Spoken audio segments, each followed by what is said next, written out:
A lot of this isn't going to make sense to you, and I'm sorry about that. I'm just going to start at the beginning, with the house.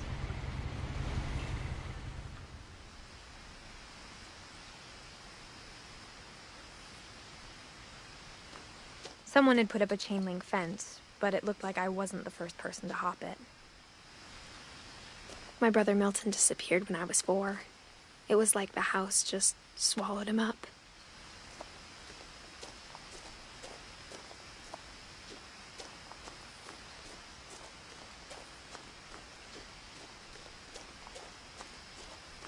I lived here until I was 11, but I wasn't allowed inside half the rooms.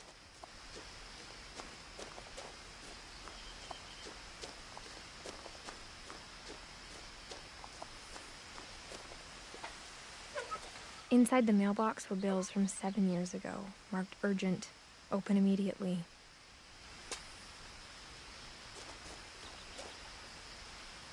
I hadn't been back since my brother Lewis's funeral.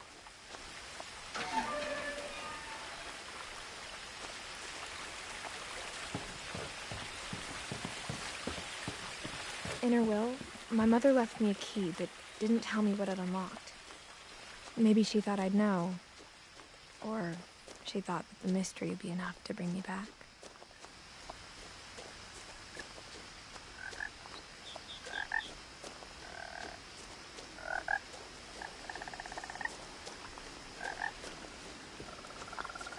The truth is, even after I inherited the house, I never thought I'd come back to it.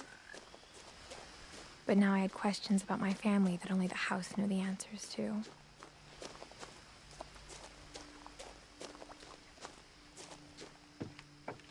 The woods around the house have always been uncomfortably silent, as if they're about to say something but never do.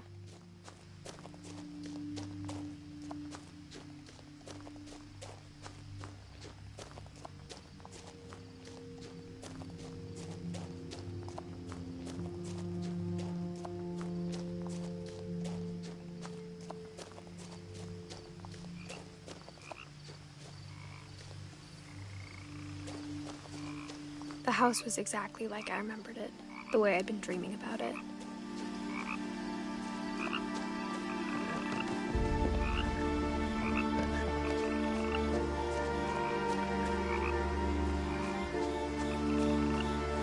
As a child, the house made me uncomfortable in a way I couldn't put into words.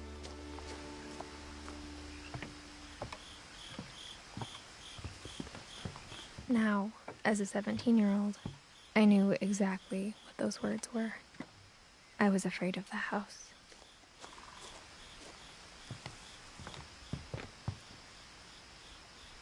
I hoped the key might unlock the front door.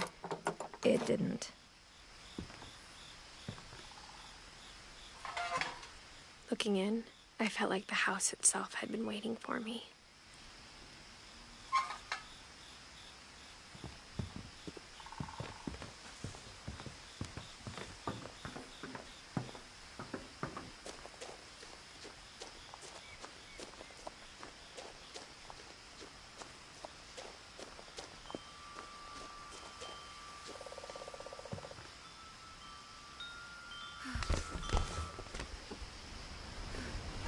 Crawling through the doggy door used to be a lot easier when I was 11.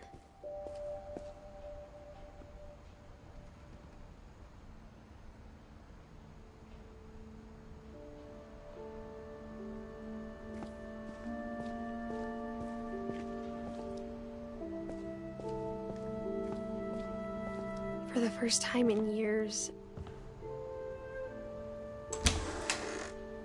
I felt like I was home. But instead of a family, there were just memories of one.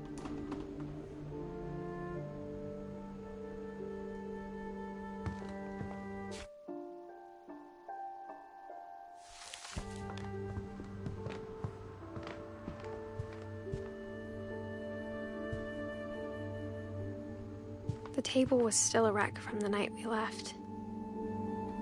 It was like a bomb had gone off, killing everyone but sparing the furniture.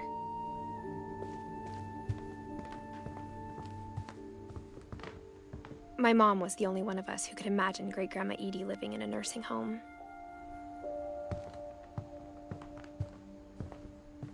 Nothing in the house looked abnormal. There was just too much of it, like a smile with too many teeth. Even the fireplace had a story. Edie told me the bricks came from the original house, after it sank.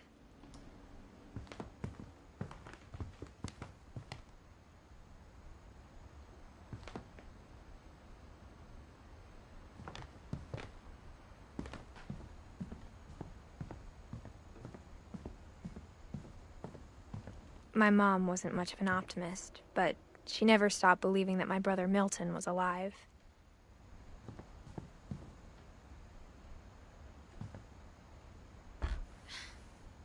Edie told me once that every Finch who ever lived is buried somewhere in the library.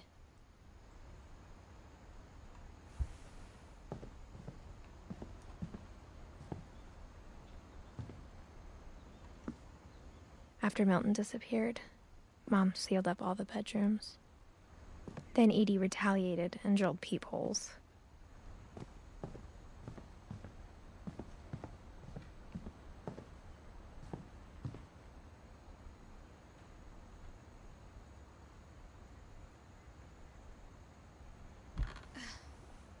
The last time I was in Edith Sr.'s room, I was 10 and she was painting my portrait.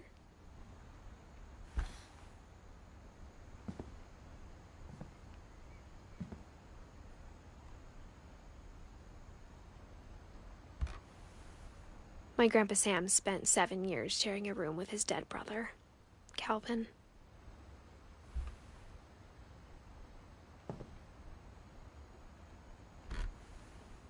As a kid, I just assumed every house had peepholes and sealed rooms you weren't allowed inside of.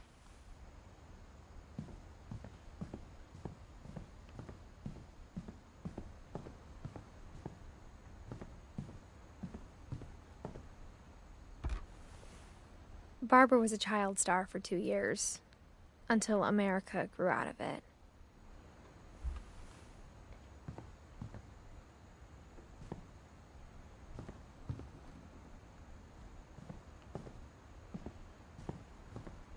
Whenever people ask me about my family, the first thing they always want to know about is Barbara.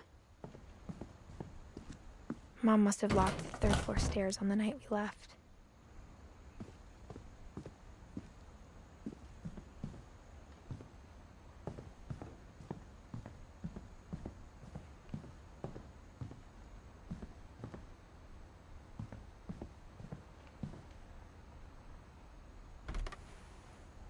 Molly always seemed like a girl I could imagine being friends with, if she hadn't died in 1947.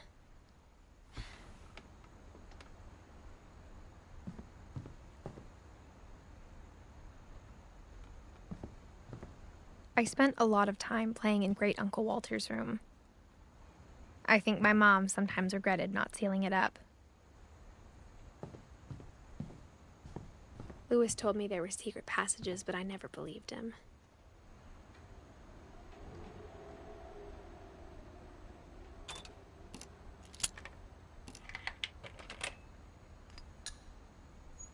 Turns out, my mom was really good at keeping secrets. Now it was time to find out what my mom had been afraid of.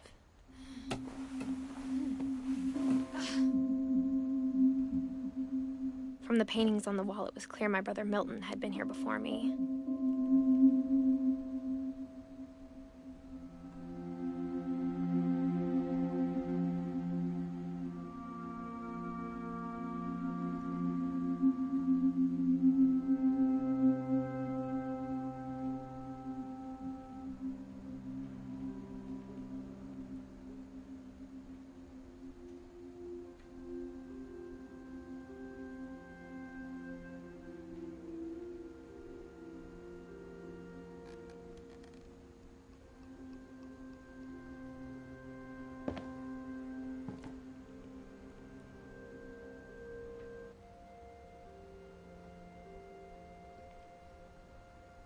Reading this, maybe it sounds like I had a plan. but I had no idea what was behind that door.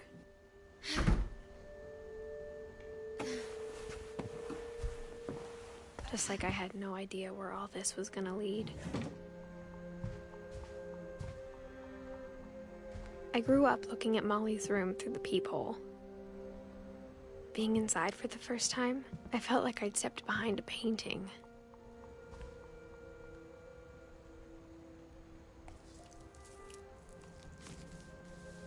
December 13th, 1947. Dear Diary, I'll be gone soon, but I wanted to tell somebody about what's gonna happen. It started when Mom sent me to bed without dinner. I woke up and I was starving, so I looked around for something to eat.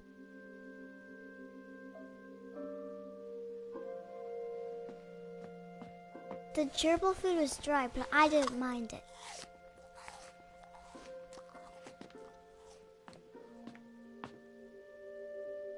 My Halloween candy was all gone.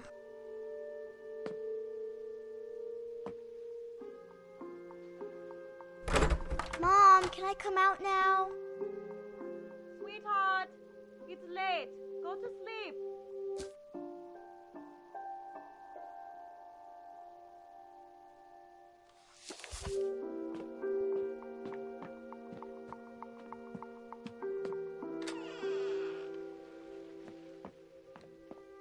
I kept eating and eating.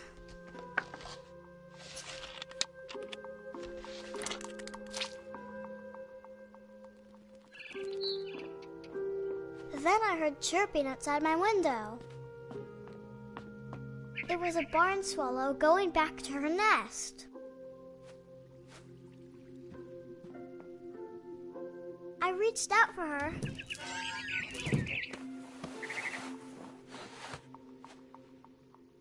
And suddenly, I was a cat.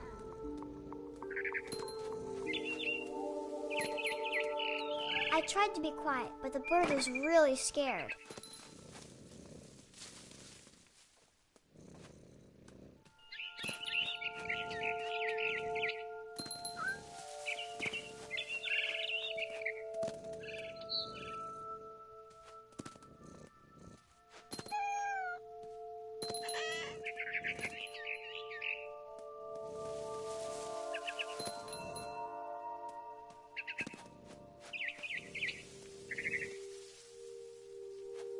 I jumped and I almost got her.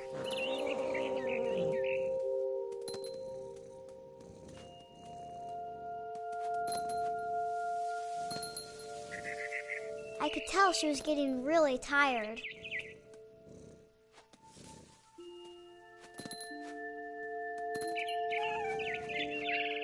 Now I was up in the big tree. I promised Dad I wouldn't climb it anymore. All I cared about was eating that mama bird. I gobbled her up. And suddenly, I was an owl. First, all I heard was the wind. Then I heard little teeth nibbling in the grass.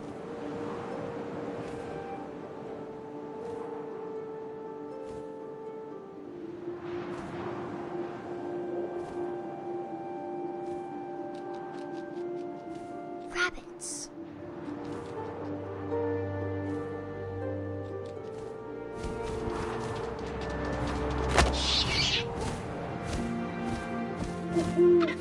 I imagined his face looking up and seeing mine through my talons.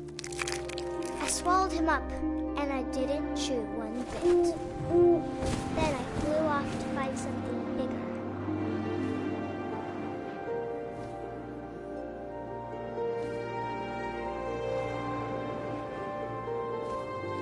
A mama rabbit.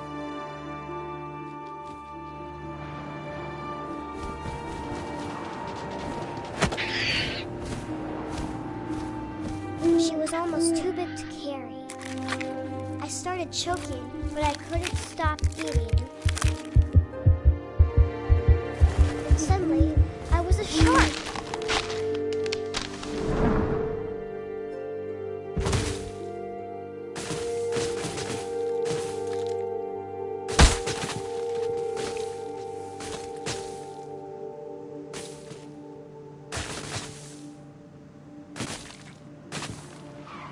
I rolled off a cliff and into the ocean. Now, I was hungrier than ever.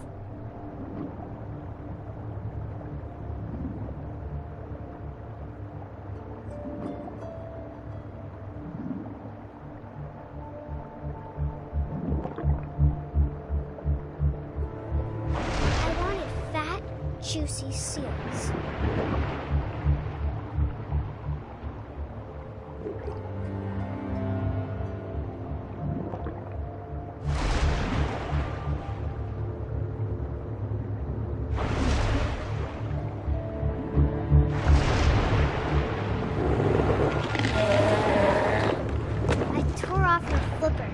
Tasted really good.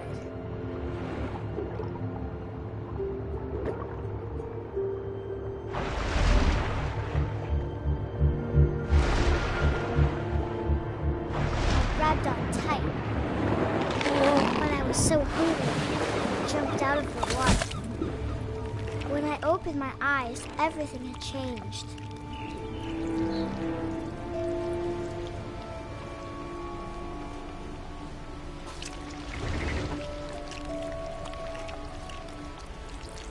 Now I was a monster, and I smelled people everywhere.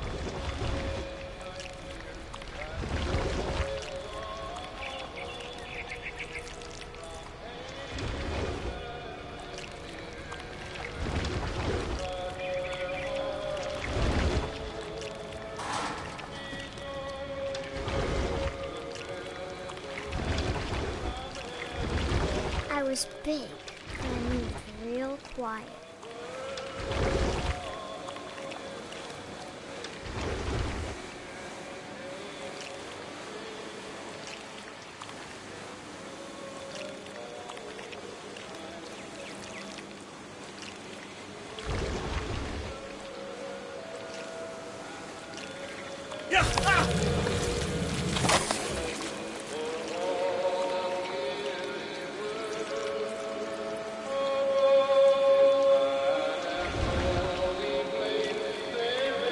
I wanted to stop, but also I didn't.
as passenger, I was still hungry. And to cross the water, we smelt something new. Something I had to have, so I swam towards it.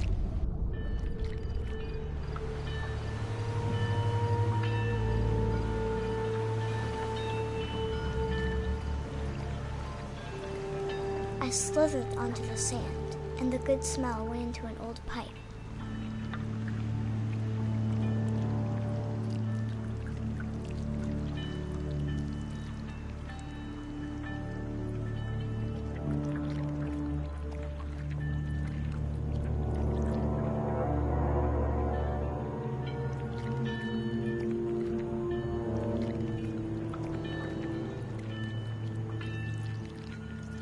I got closer and closer.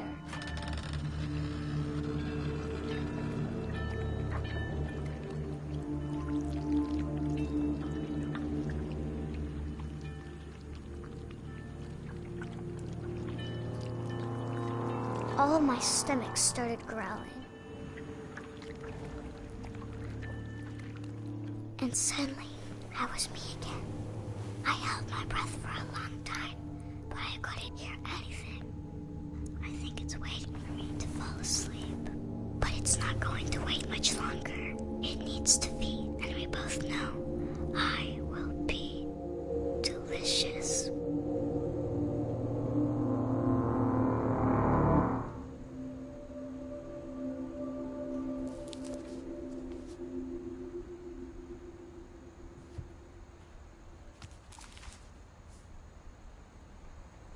I'm not sure if I believed all of that, but I'm sure Edie would have.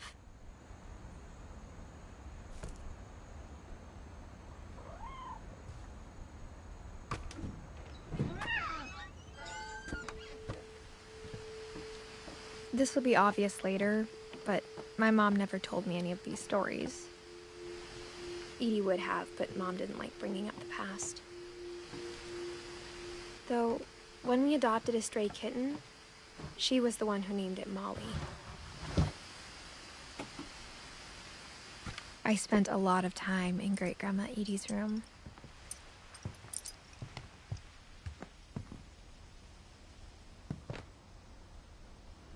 Her room was like a museum.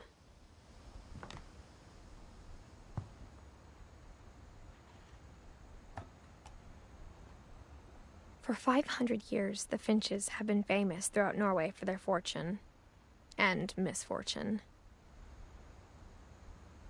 Odin Finch buries the latest victims of the family curse, his wife Ingeborg and their newborn son, Johan. On January 7th, 1937, he set sail with his family and his house, hoping to leave the curse behind. But 40-foot waves off the coast of Washington send the house and Odin to the bottom of the sea. Odin's daughter Edie, with husband Sven and baby Molly, step ashore on their new home, Orcas Island. Odin Finch is the first to be buried in the new family cemetery. His daughter Edie is already dreaming of a new Finch house.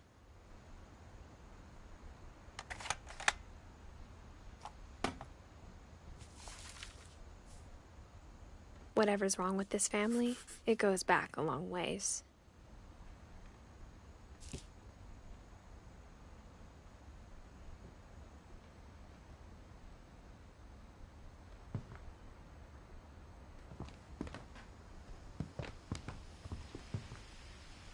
Louis died a week before we left, but Edie had already started to memorialize him.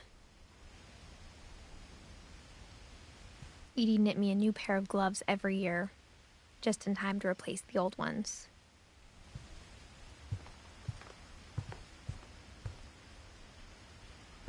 One summer, they evacuated the island, but Edie refused to go. For a few weeks, she was a celebrity.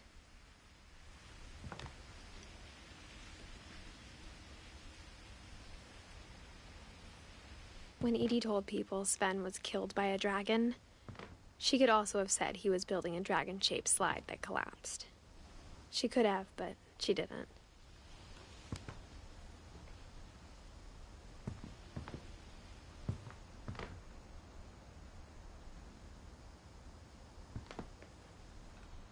even in her 90s. Sometimes Edie seemed a lot younger than my mother. The only trace Grandpa Sam's first wife, Kay, left on the house was the pink bathroom. It was a pretty big trace.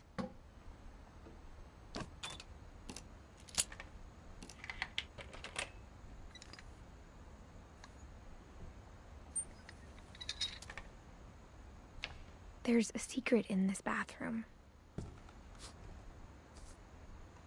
It's in the last place you would look. It isn't in the cupboard. It's hidden in this book.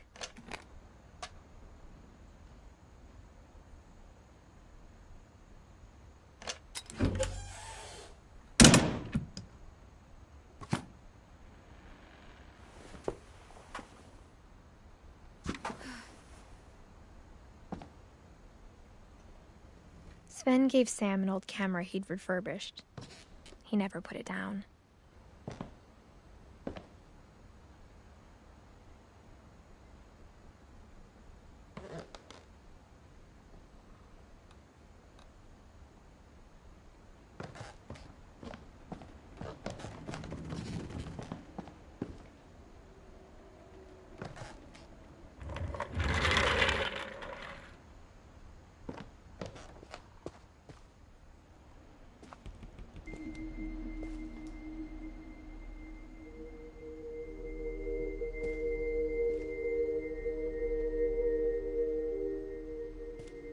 I knew Grandpa Sam had a twin,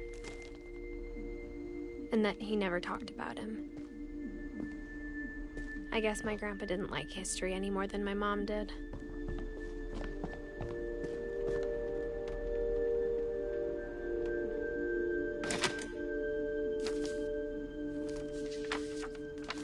How I Want to Remember My Brother by Sam Finch. The thing I remember is that when he made up his mind, that was it.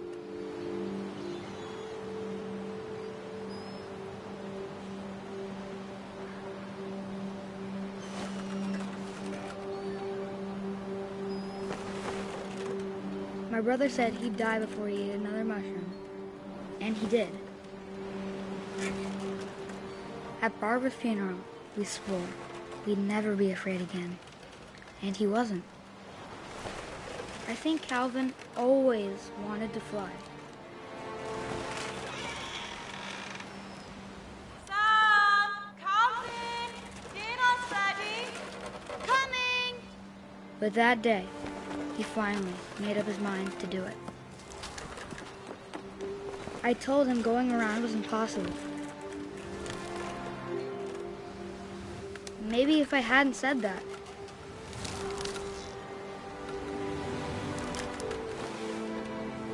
Alvin, I'm not gonna tell you again.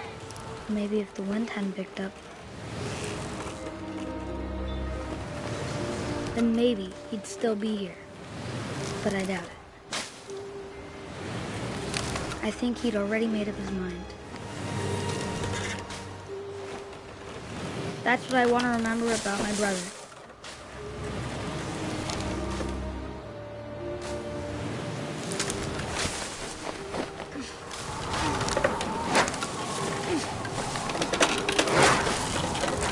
That's the day he made up his mind to fly.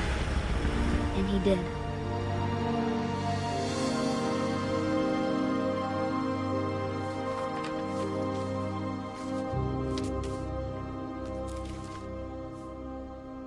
Calvin's story felt strangely familiar.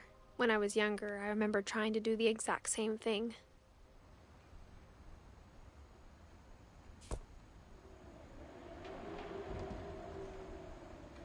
After the funeral, Edie roped off Calvin's half of the room.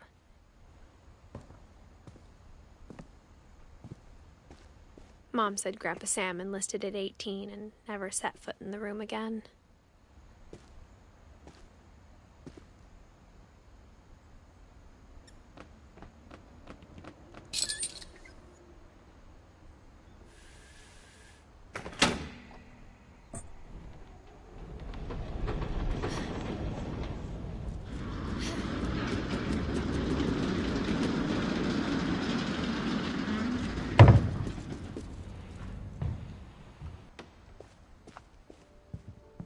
passages were a pretty tight fit. They'd obviously been built for smaller hands and bellies.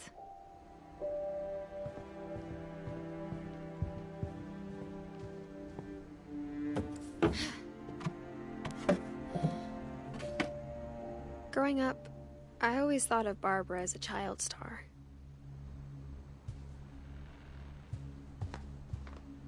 I never thought about how hard it must have been for her afterwards.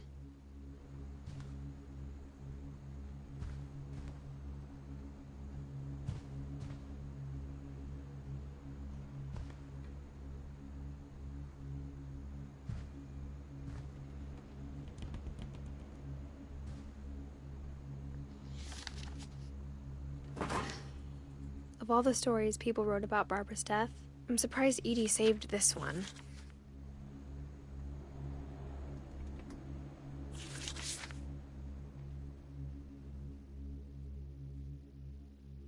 Old Jack here with another ghastly tale inspired by America's most unfortunate family. I'm calling it The Surprise Ending of Barbara Finch. As a child star, Barbara was famous for her scream. Now at 16, she was all washed up. A has-been. But in a lucky break, she'd been asked to perform her signature scream at a local convention for monster movie fans. It was just the boost her career needed. Unfortunately, her scream hadn't aged well. Getting better. I think you just need the right motivation. Her biggest fan and current boyfriend, Rick, was about to demonstrate when... Now that was a great scream. It was Barbara's father, Sven. He'd slipped into a table saw and had to be rushed to the emergency room. So Barbara got stuck babysitting her youngest brother, Walter. Her convention comeback was cancelled. Okay, I'm hearing frustration, but I'm not hearing terror. What if I tried... A gang of hoodlums in Halloween masks have been terrorizing Orcas Island tonight. Police are urging residents to... That came from the basement. You're right! Also, I loved your delivery on that. Why is your basement door locked? Because my dad likes making puzzles and secret passages. There's a key hidden in the music box. The secret is to keep winding and winding until finally the key pops out. Thanks, babe. I'll be back in a sec. 20 minutes later, Rick hadn't returned. So Barbara went to look for him, right on cue. She reached for the music box. And as she wound the key, she listened for Rick, but the house was silent.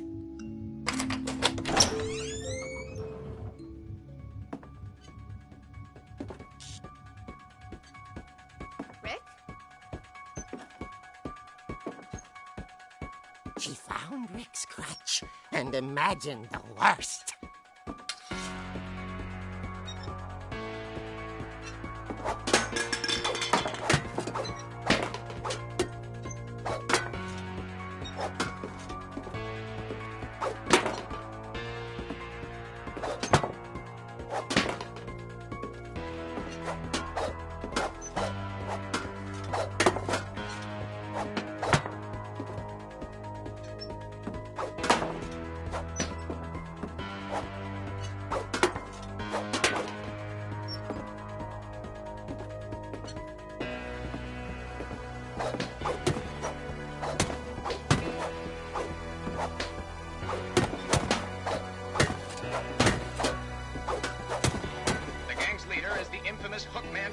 Dr. Carl Hamill, who impaled and then ate his family 10 years ago tonight.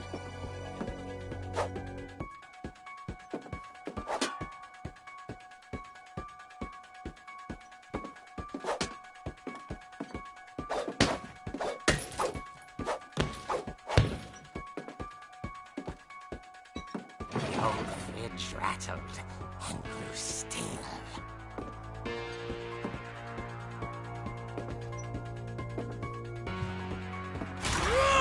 Oh dear! Oh! Rick?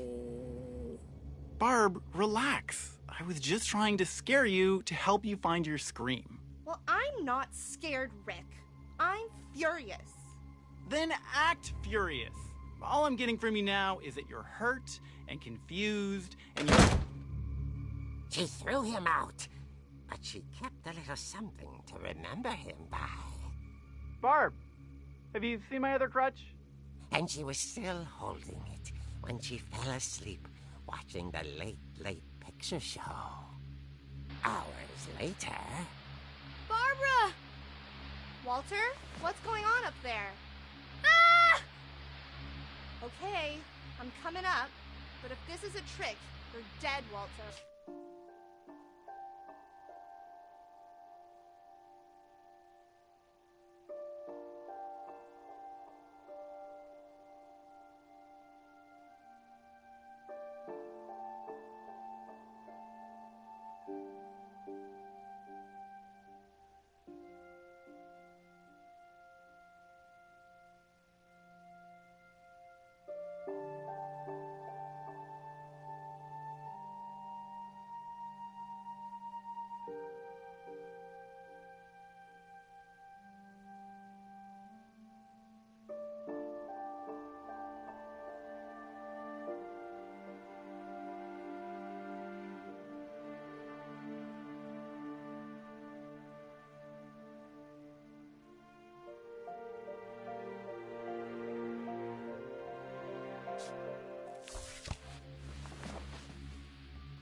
Walter had vanished, but his bedside radio was still on.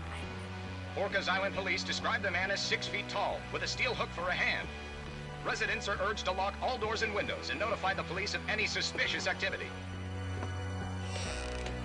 Barbara turned, saw the hook man, and was speechless. He was quite smashing. And he was. He couldn't get enough of Barbara. Okay, Barbara, there's gotta be enough. That night, she played her part beautifully.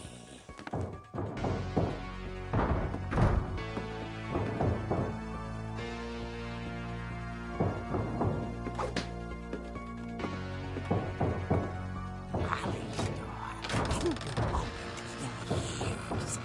The hinges groaned.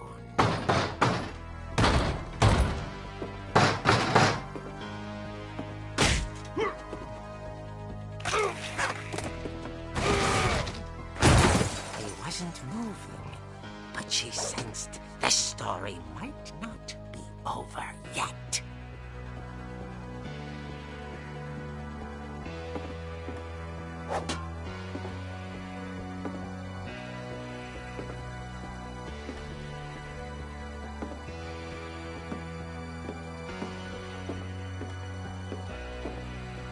The hookman had vanished. She listened for his breathing, but all she heard was...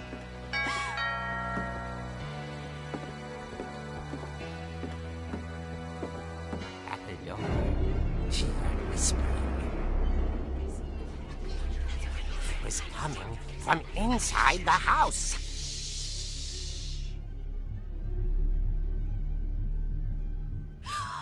Oh dear.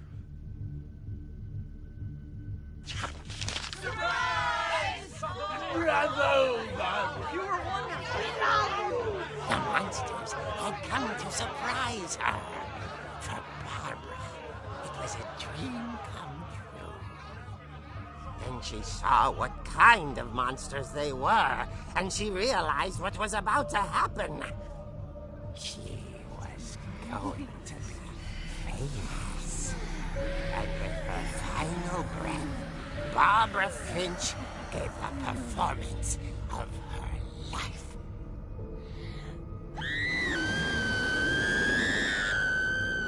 I wasn't there myself, but I hear Barbara was magnificent. Poor girl. She had a taste for stardom.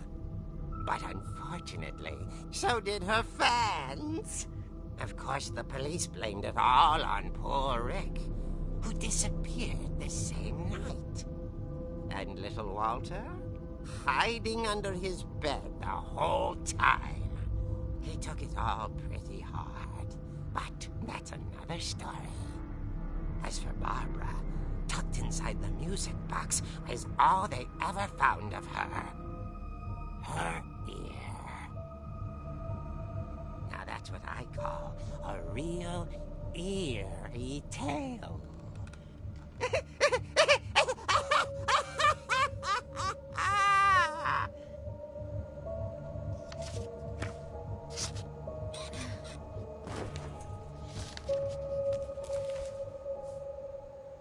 Edie told me all Barbara wanted was to be remembered, as absurd as that comic was. Maybe what Edie saw was a happy ending.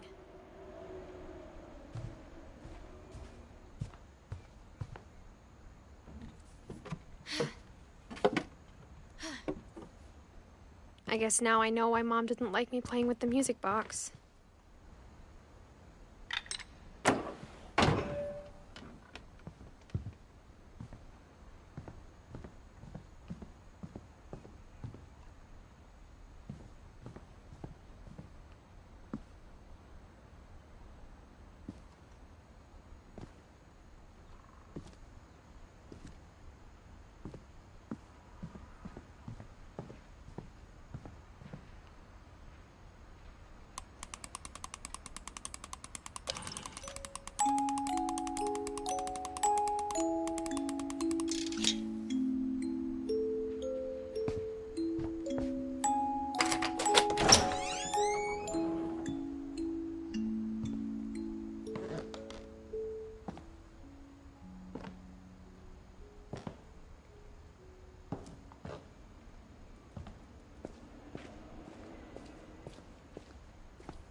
Mom said the basement was off limits, unless I wanted another tetanus shot.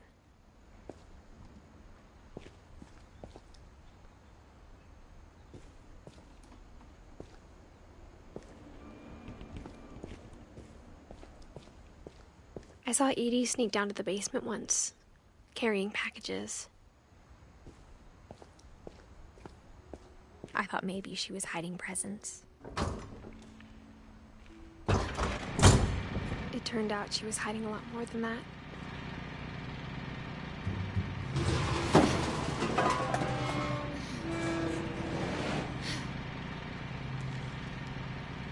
I remember asking Mom once about where Walter had gone. She said after Barbara died, he got as far away as he could. If there's a pattern in all these stories,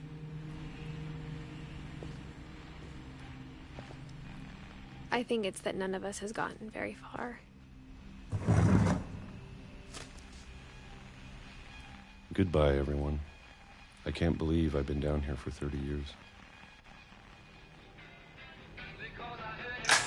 On that first day, after the shaking started, I didn't think I'd survive a week.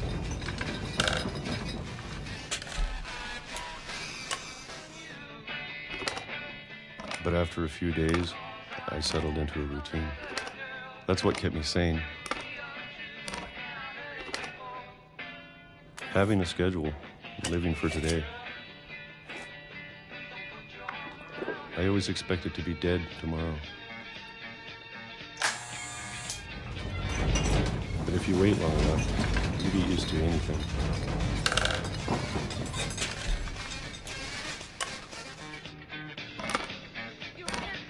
Even a monster on the other side of the door starts to feel normal. Almost friendly.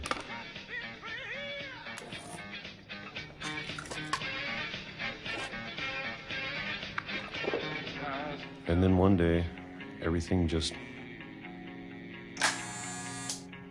stopped. Whatever that thing was, it was gone. Maybe it got tired of waiting. Or maybe I just got tired of being afraid.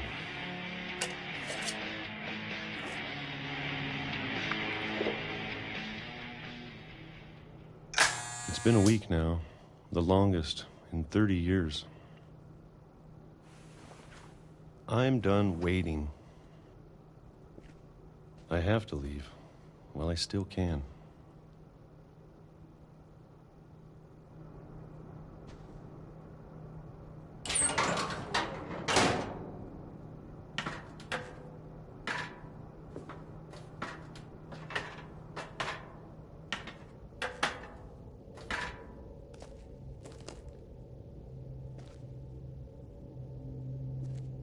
I know it's out there somewhere. Whatever killed Barbara and Molly and Calvin.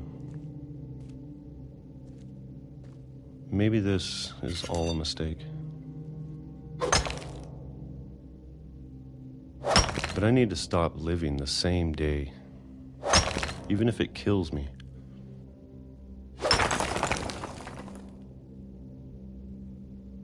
Whatever's out there, I want you to know I'm ready for it.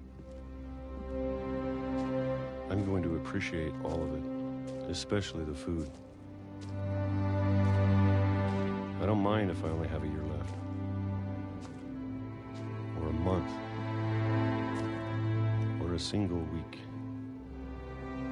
I'd be happy with one new day. I can already imagine the sun on my face.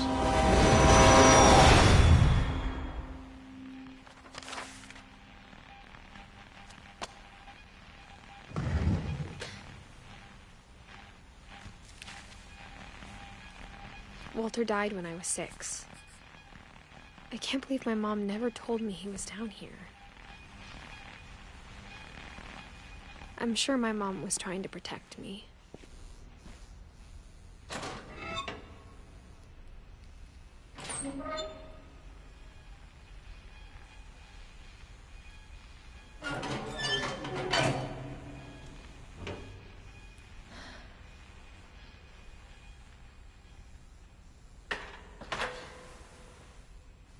Maybe she was afraid I'd end up like Walter. But if she never told me about an uncle under the house, I can only imagine what else she was hiding. I don't want to make the same mistakes she made, trying to bury something that's still alive.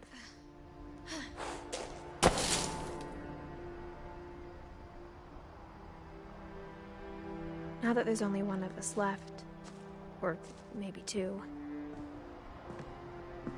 I thought it was time I heard the stories for myself and found out what happened to everyone else.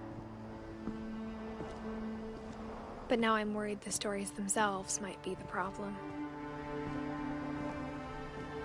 Maybe we believed so much in a family curse, we made it real.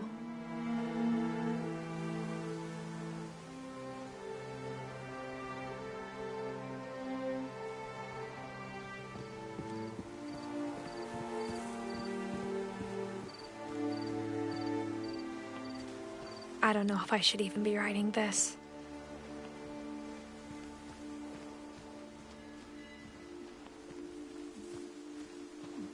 Maybe it'd be better if all this just died with me.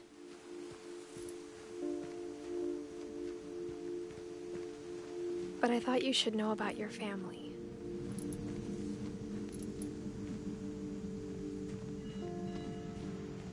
and the history you're a part of. Though to be honest, I feel as lost as you probably do right now.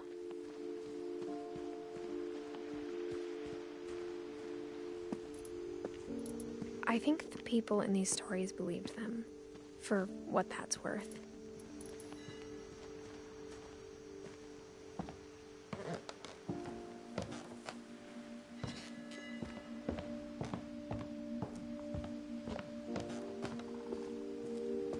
And when you look at the house, at that history of imagination and stubbornness and madness, any of it seems possible.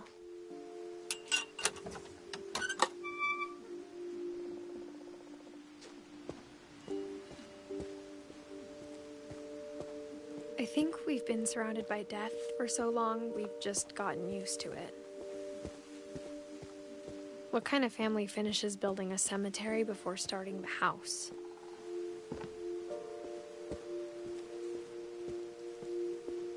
It's embarrassing for me to admit this, but the pet cemetery made me more uncomfortable than the human one.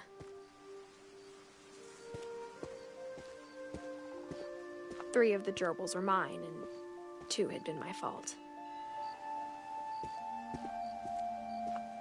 Sven built the house, but it was Edie who designed the cemetery.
I'm sure Odin's monument had been Edie's idea. My mom was always trying to move on, but for Edie, the past never went away.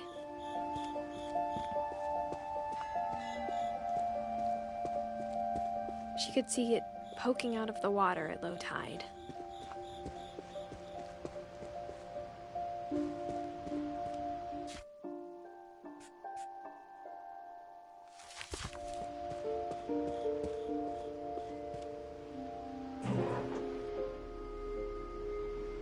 Edie said she dreamed about the old house every night.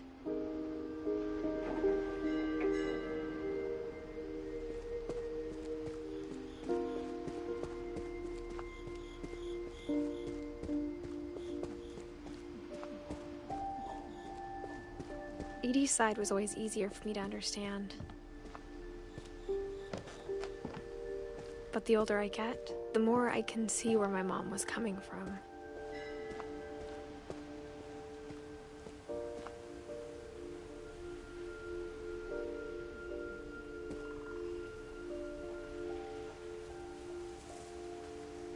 Her dad had been pretty strict, but it wasn't enough to save her brothers. She was just trying to do better.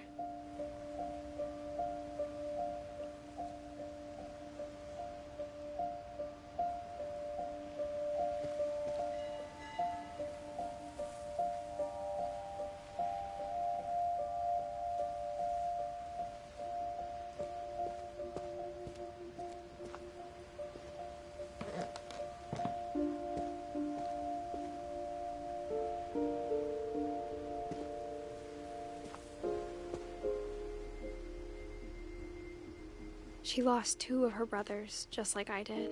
I get why she tried so hard to protect us.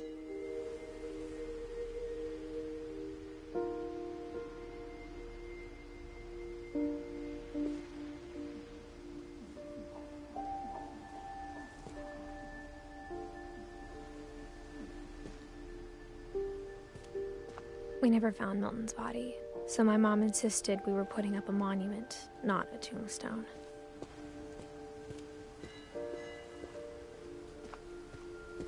There's so many things I wish I could ask my mom now. Part of me thinks this is what she wanted all along. For me to come back someday and find everything out for myself.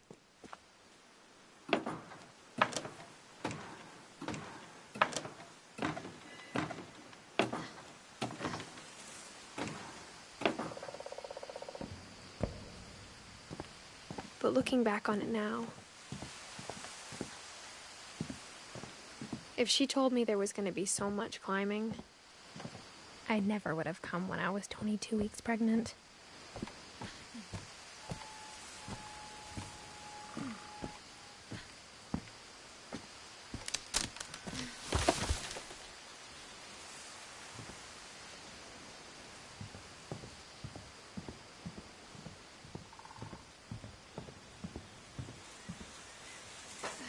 I never met Grandpa Sam, but I think he and my mom had a lot in common.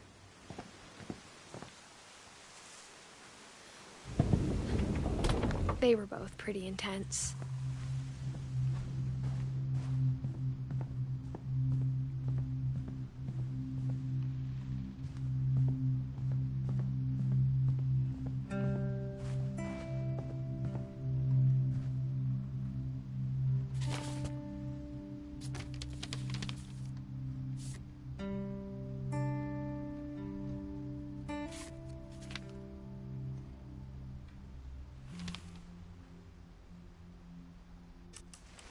Dawn, I promise, you'll never forget this weekend.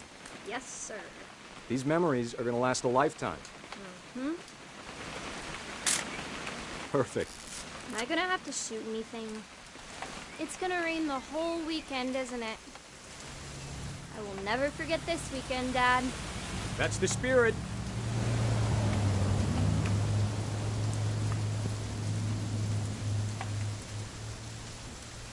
Smile, Dawn.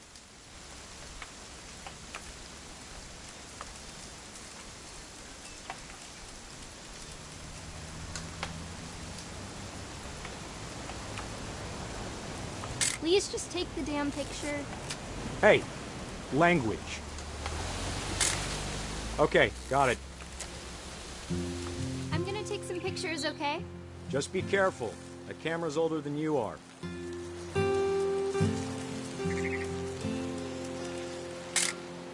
Aw. You're right, Dad. It's starting to clear up. Still freezing, though.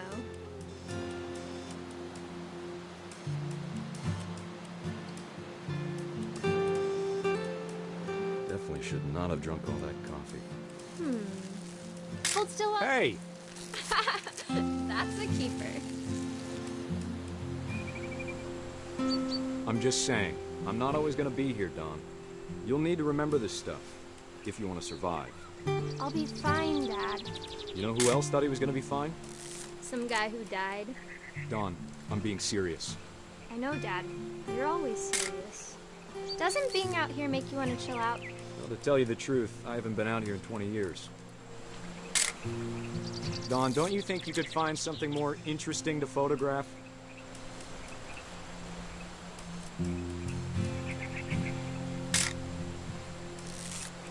Dad! Good eyes, Dawn. Before you take the shot, let me get a picture of you. Dad, I... Just breathe. Turn up. Let me get behind you. Do I have to do this? Dawn, you don't have to do anything. But if you want to survive, you'll need to be strong. Great shot, Dawn!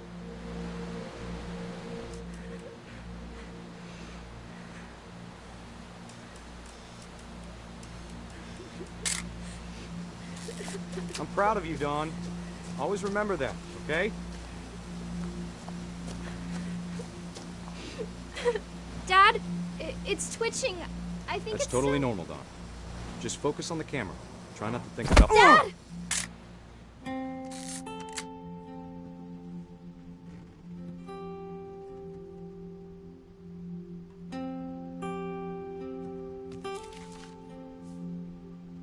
Of all these stories, that's the one I wish most that my mom had told me.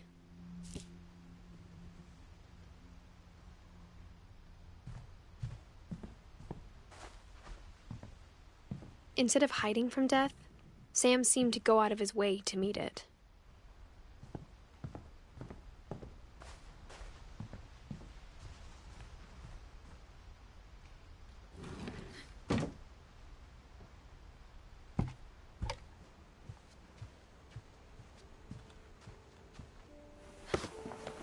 After Sam died, my mom and Edie got really close.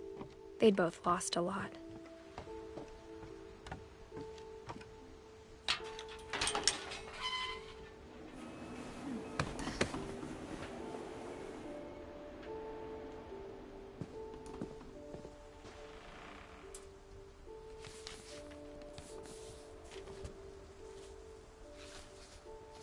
Dear Kay, do you remember the way Gregory used to laugh when he thought he was alone? Like something funny was happening, but only he could see it.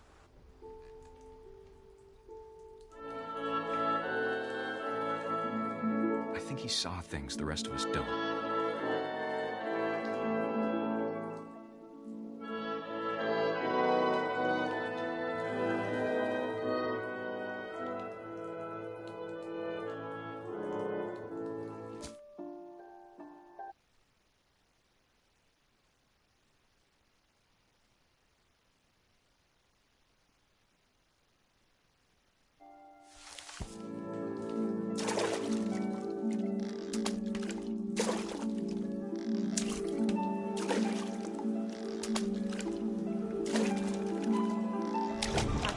Gregory, it's time to... Hold on, sweetie. Hello? Sam, I told you I don't want to talk right now. I wonder what he saw. What his world was like.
Sorry about that, Gregory. I know you did everything you could. Maybe if I hadn't called that night. Damn it. I wish he could have told us. No, I don't want to. About the world he saw.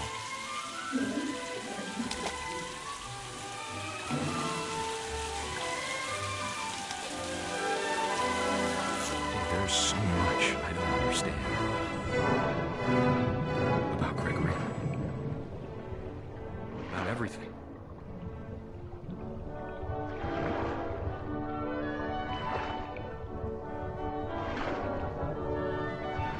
But I know what happened wasn't your fault.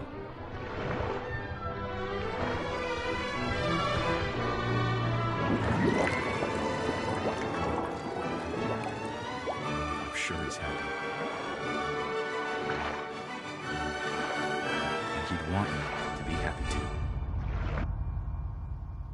Good luck, Kay.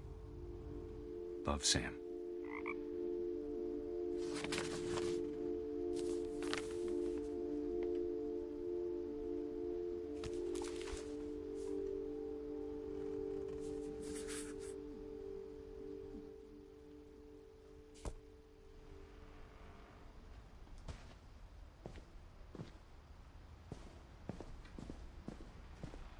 I can't imagine my mom ever writing poetry, and yet...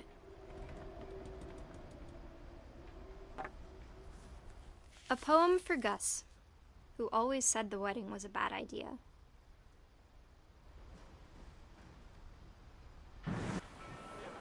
Our father never hit us kids, at least not very hard, before the day my brother said with teenage disregard that he'd be dead before he'd see a wedding in our yard.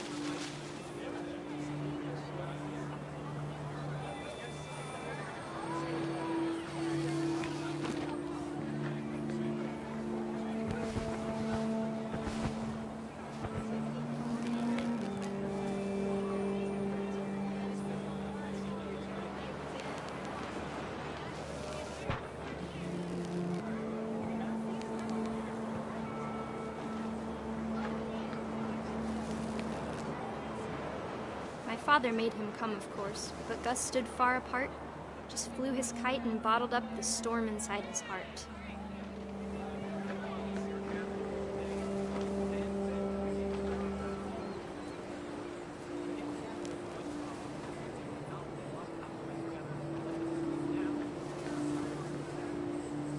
I tried to talk him out of it, but though he'd never met her, "We don't need a stepmom," were the words that I now pronounce you husband and wife. You may kiss the bride.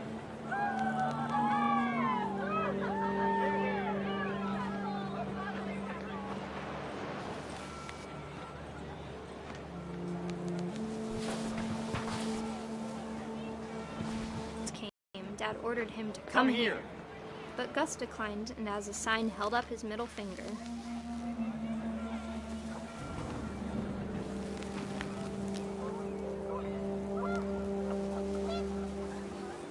The wind picked up, and panicked geese appeared and quickly went.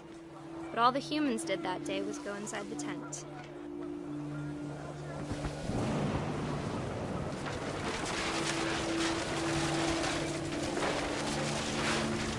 Rain came down in buckets then, but no one seemed afraid that nature might destroy the tent our dad had crudely made.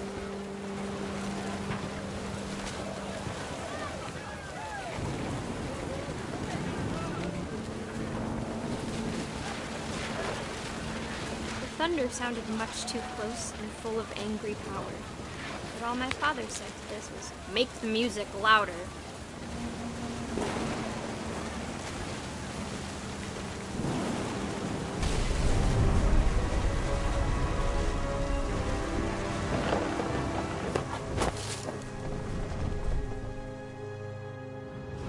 I wish that I could truly say I thought about you on that day. Out there on the beach alone, just you, the wind, the sea, and foam. But I didn't, until we found you.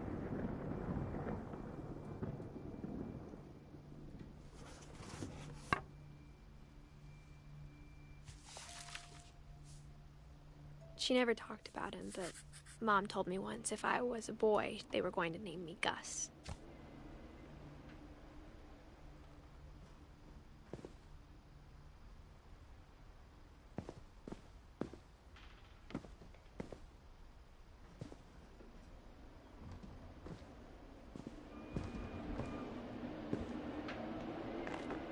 My mom moved up to the loft after her brothers died. At the time, it was as far away as she could get.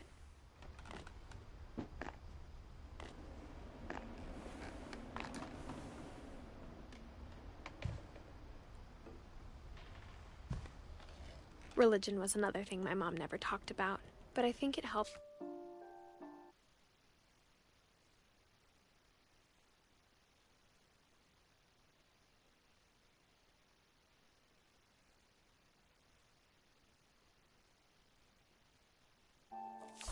Her a lot after her dad died.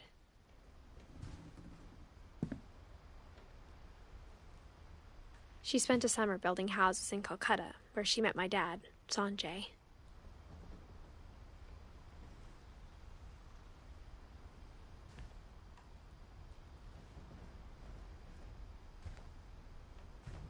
My mom moved to India a week after graduation and got a job teaching English.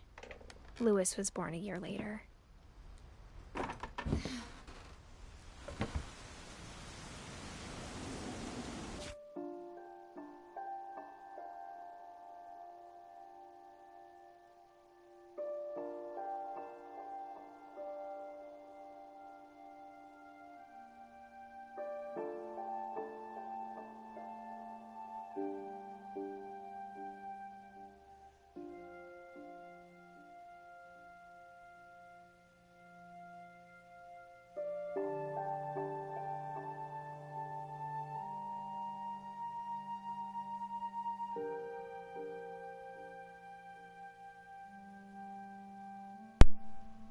Hello?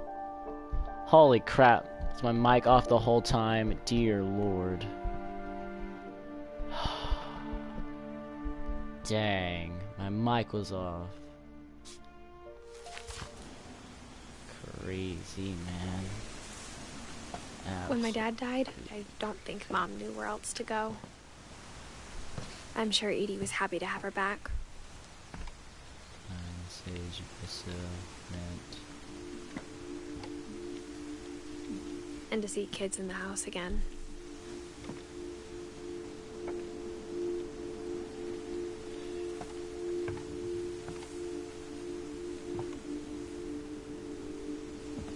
The house had to get a little bigger, but Edie was used to that. Okay.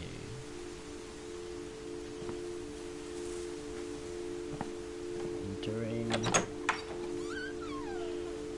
And for a while, things were good. Almost normal.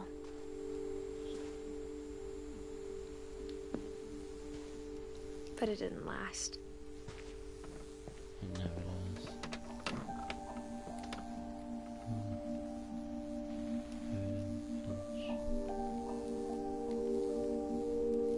Scientific method.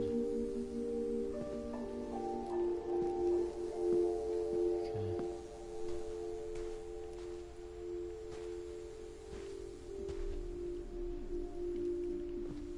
Good job.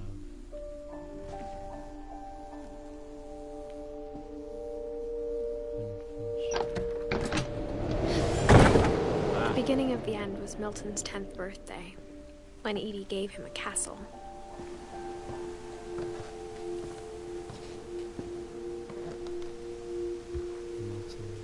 After Milton disappeared, the only thing he left behind was a room full of paintings.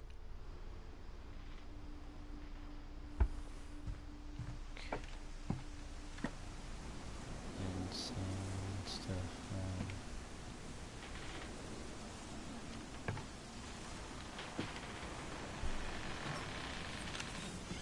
Open up.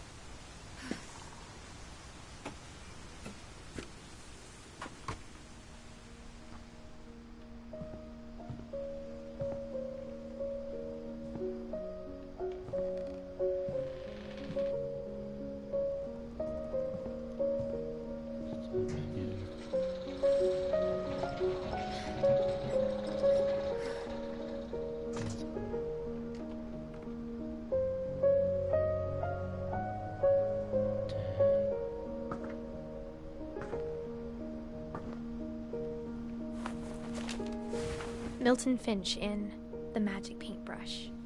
Okay.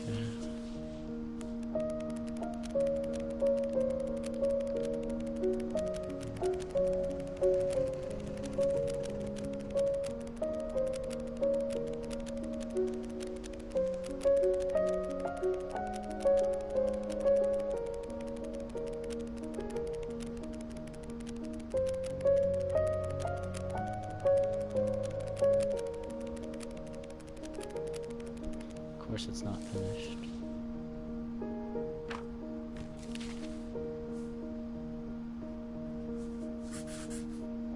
I was 4 when Milton disappeared.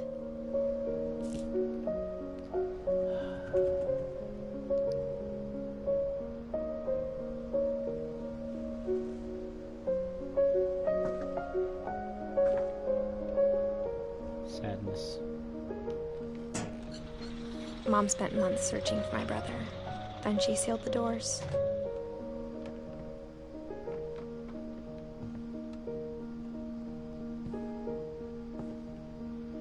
Whatever Milton had found in the house, Mom didn't want it getting out.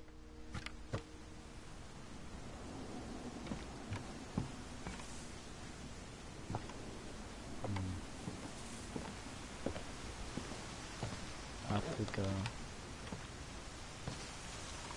Mom definitely blamed Edie, but I think Louis blamed himself.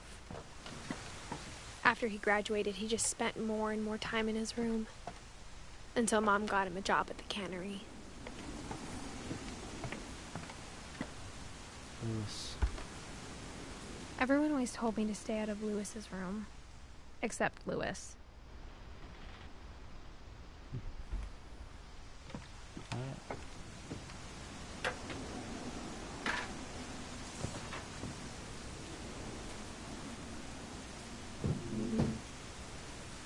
Fine thing. Off you go. Going in. Okay. We're here. Louis's room smelled very, very familiar. That part of him lived on. No. Stop. I don't want to go back out here.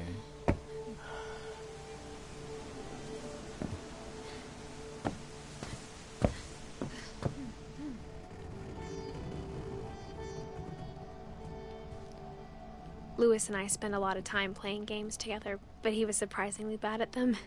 He died a lot. He was so proud of being Indian. I think for him, it was a way to be something other than just a Finch.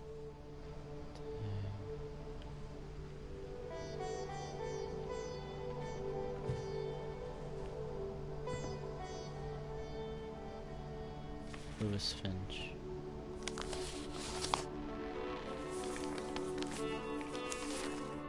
Dear Mrs. Finch, as Louis's psychiatrist, I can understand your desire for an explanation.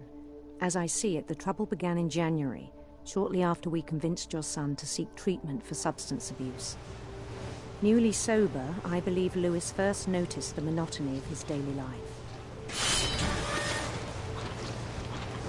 Oh, hey, there.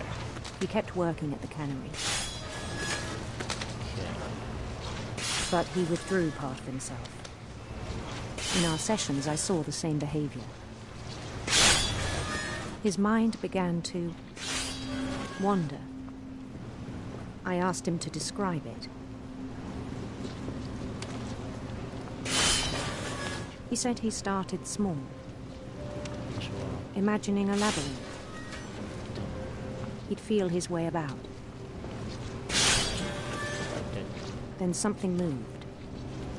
Bats. And toads.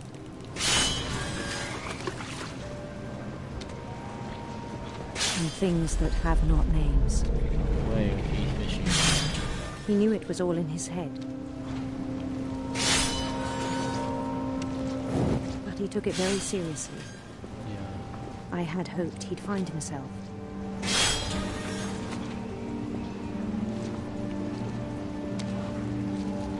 But he found something more.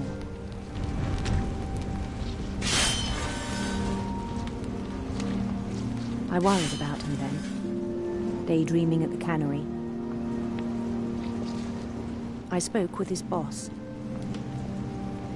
But he said Louis had become a model employee. Methodical, tireless, focused. Yeah.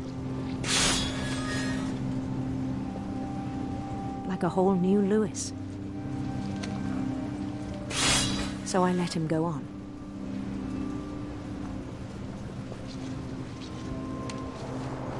Oh, it's getting big. Okay. I even encouraged him. It seemed very promising at first. Gross. He told me he'd made a new friend. Yeah.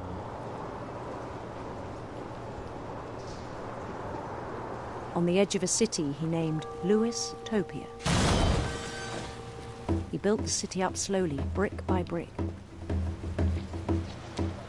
Then he made musicians. Yeah.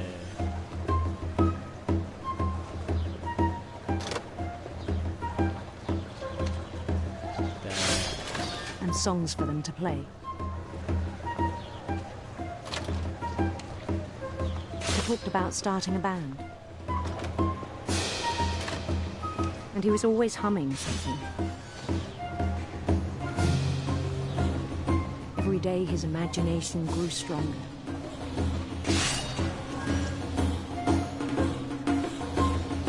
He no longer spoke at the cannery.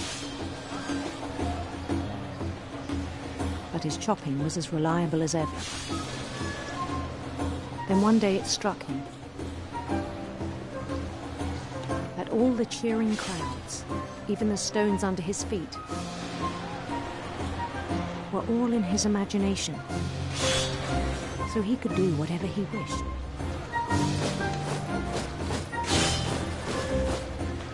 He held an election for mayor.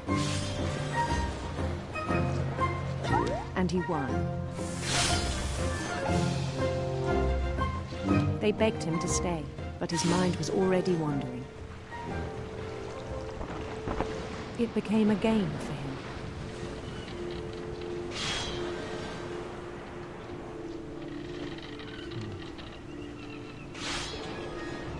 He'd conquer a city, then immediately push on. New Louisville. St. Louis. He started drifting away from our reality.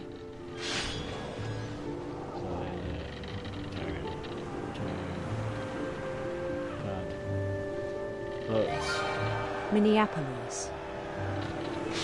Until one day he forgot to go home from the cannery. Even as his mother pleaded with him, part of Louis kept sailing on.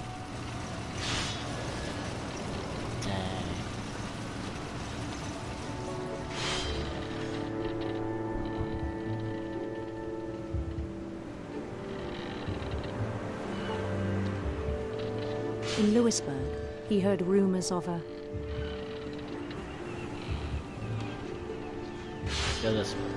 beautiful prince.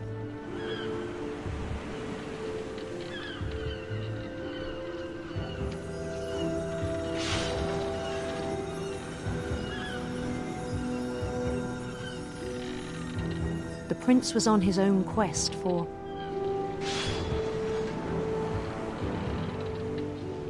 radiant rainbows.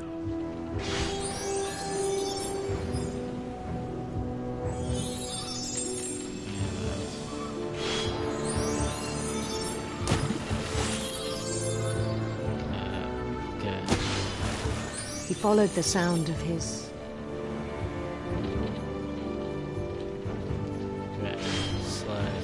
electric sitar.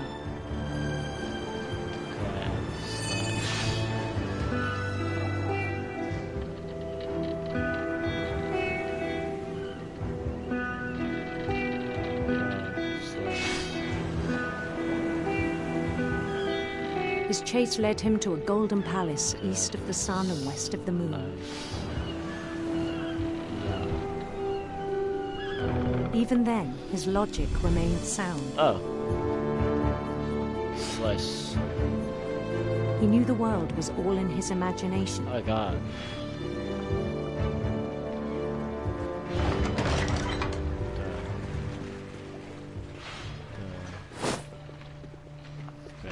But he was so proud of having created it. In his own eyes, he'd become something greater than a king.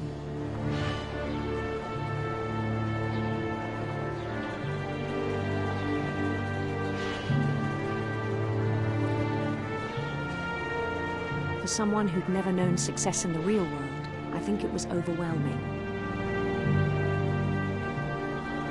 And then it struck him that the real Louis was not the one chopping salmon, but the one climbing the steps of a golden palace.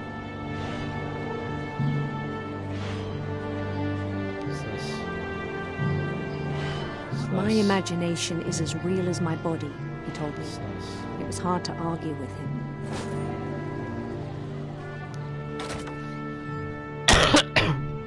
Alright.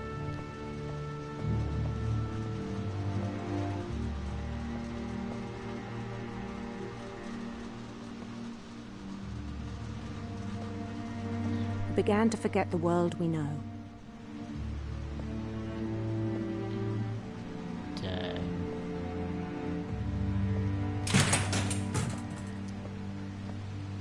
Okay.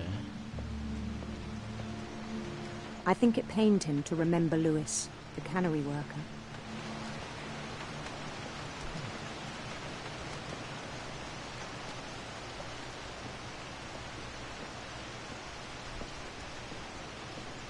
He began to despise the man with a royal contempt. Yes.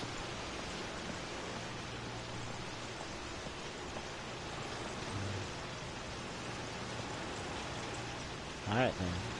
I still thought I could save him. Even after he said he was being crowned king over all the lands of wonder. The palace would be packed with his companions.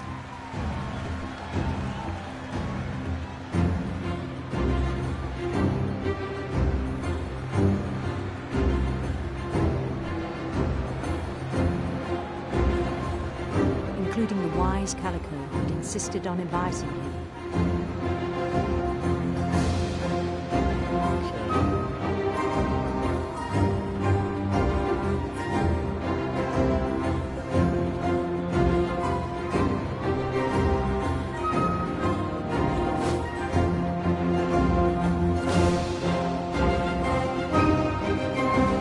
His prince waited, holding his crown.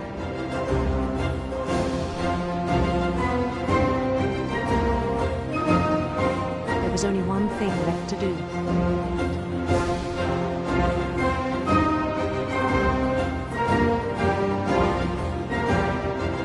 Oh, hey. The Bend guillotine. down his head.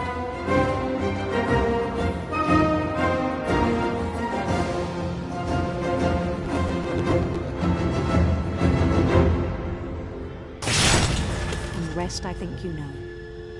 Mrs. Finch, your son was a kind man who will be missed by all of us who knew him.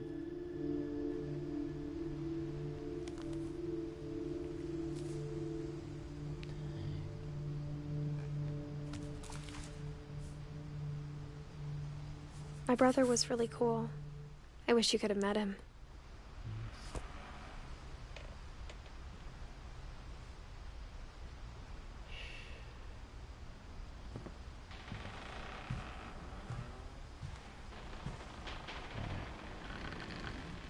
Time to continue onwards. Okay. On the way back from Lewis's funeral, my mom told me to start packing. She waited until the day before we left to tell Edie. I'm not sure if she wanted to make it easier or harder.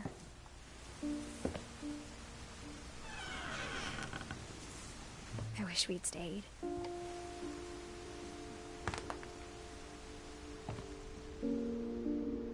But I understand why we left.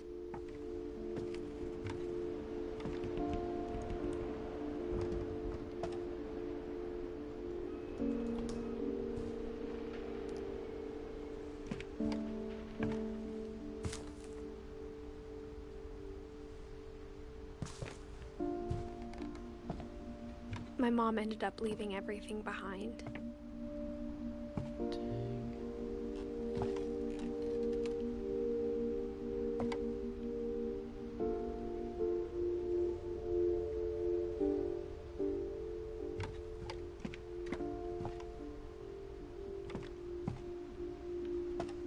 Crazy. What happened that night had been coming for a long time. Maybe it should have come sooner.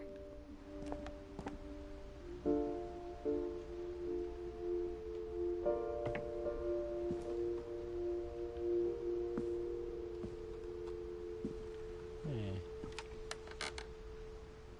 But it had to end one way or another. All that's left now is to tell you about that last night.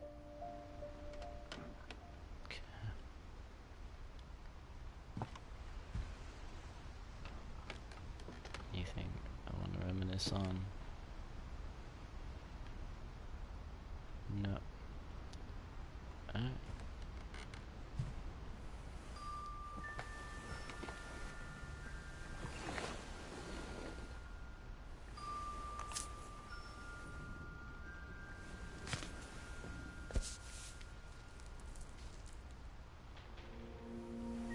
whole last day, Edie just watched us pack and didn't say a word.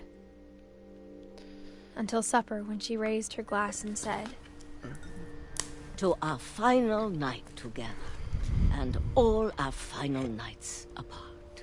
Grandma, you know what I said about alcohol. Some of your medications are very Edith, specific. I left a present for you in the hallway. Why don't you go open it? The grown-ups have to argue now. I'm sorry, you're right. We're all leaving tomorrow. Let's just enjoy our last... I'm not leaving. Edith, you're excused. Alright, then.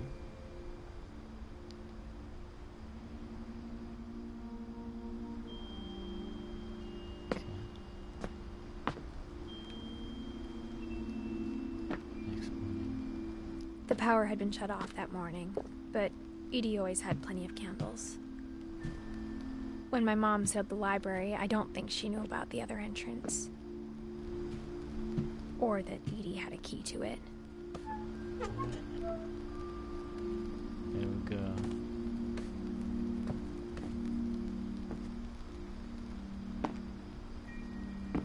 That thing you're afraid of isn't going to end when you leave the house.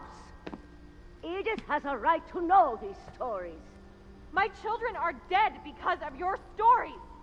I think it's best if Edith and I leave tonight. We'll have the nursing home send a van for you in the morning. Okay? History of the Ventures.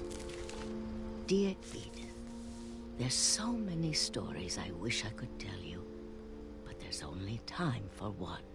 This is about what happened on the night you were born. That night, the tide went way, way out. It was the first and last time I ever saw the old house aground. There'd been an earthquake out in the middle of the ocean. They called it the lowest tide in 1,000 years. God, it smelled awful. You know, I've seen that house every day of my life.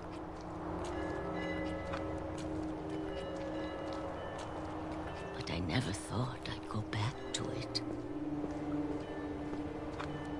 When the fog rolled in, I lost my way.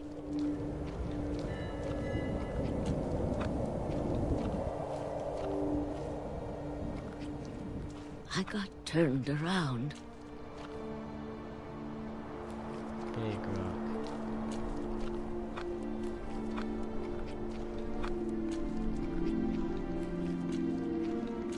For a while, I wandered.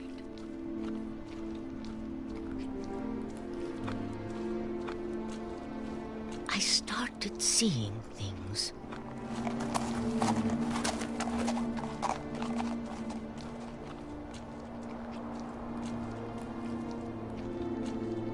Things I'd forgotten had ever existed.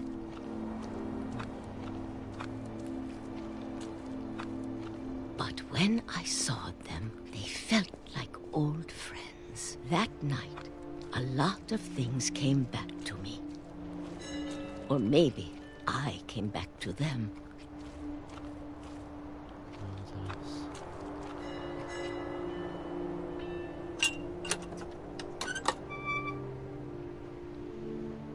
Things I can't explain, but that I need you to try and... Edith, what are you doing in here?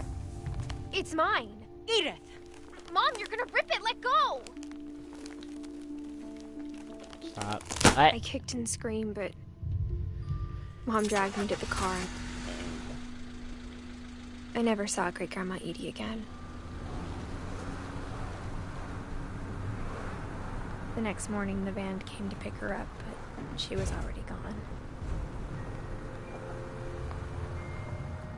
After that, we moved around a lot.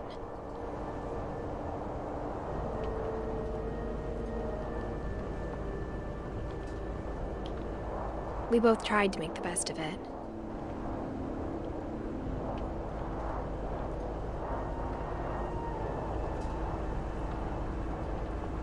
A few years went by.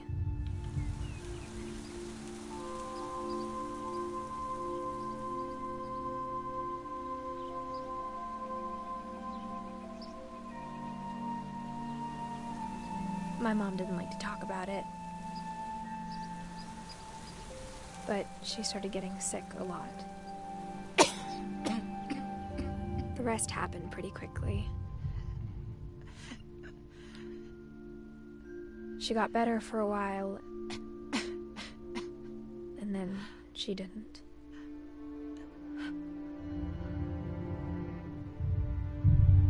And then I was alone.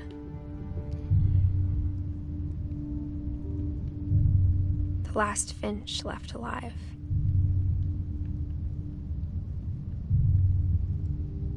Until I found out about you.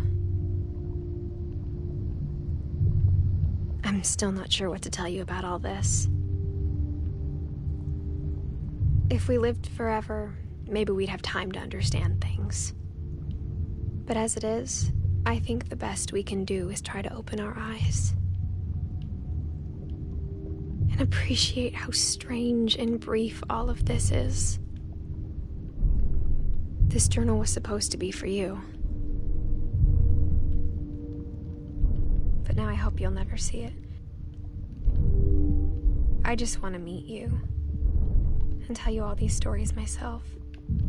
Yeah. But I guess if you're reading this now, things didn't work out that way.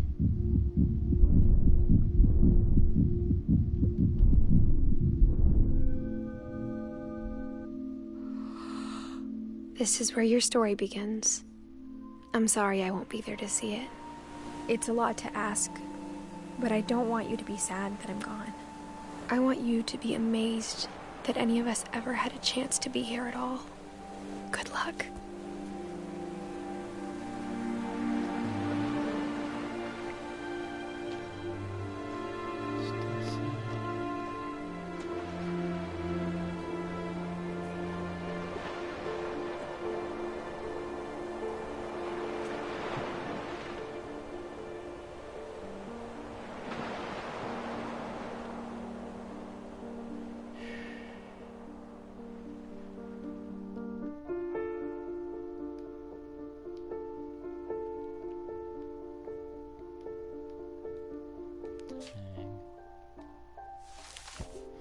I'll be right back.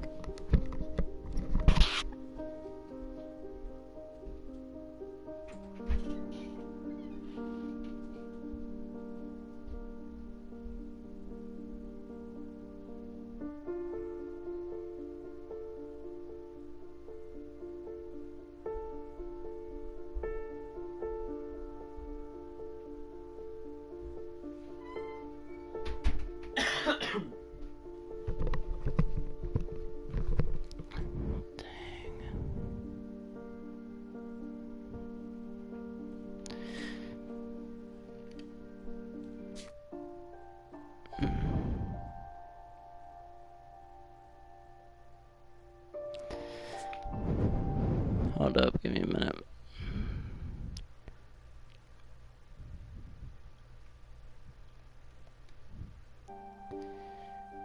Alright, did say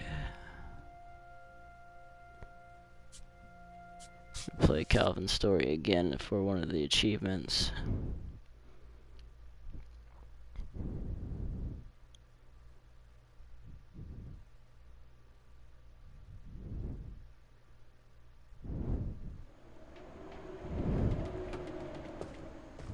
I knew Grandpa Sam had a twin,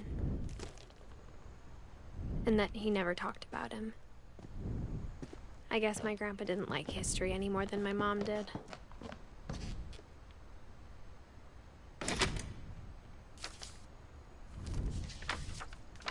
How I Want to Remember My Brother by Sam Finch. The thing I remember is that when he made up his mind, that was it. Dang.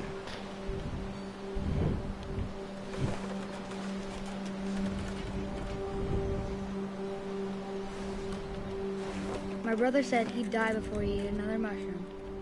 And he did. At Barbara's funeral, we swore we'd never be afraid again. And he wasn't. I think Calvin always wanted to fly. Back.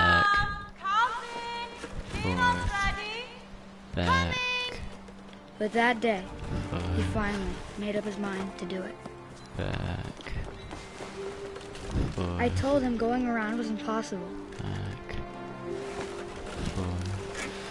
Maybe if I hadn't said that. Calvin, I'm not gonna tell you again. Maybe if the wind hadn't picked up. Back. Then maybe he'd still be here. But I doubt it. I think he'd already made up his mind. That's what I want to remember about my brother.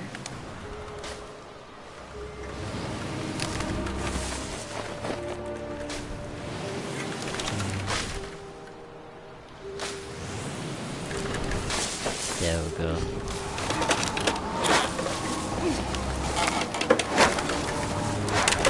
The day he made up his mind to fly. And he did.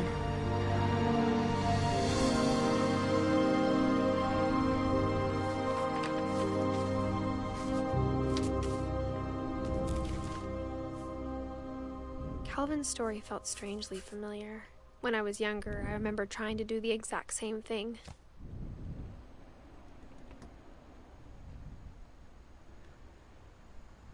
Loop-de-loop.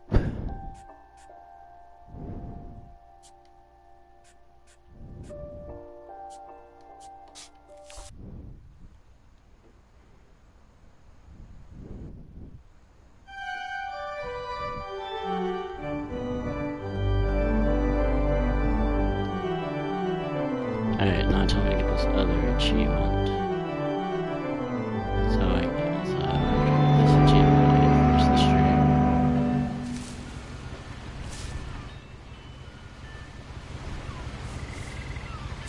A lot of this isn't going to make sense to you, and I'm sorry about that. I'm just going to start at the beginning, with the house.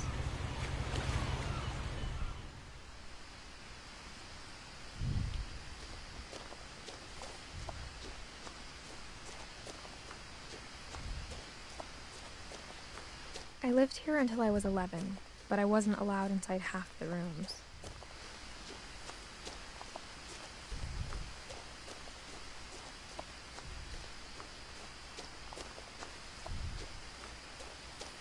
I hadn't been back since my brother Lewis's funeral.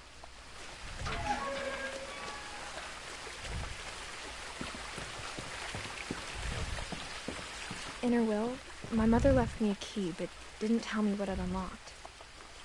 Maybe she thought I'd know, or she thought the mystery would be enough to bring me back.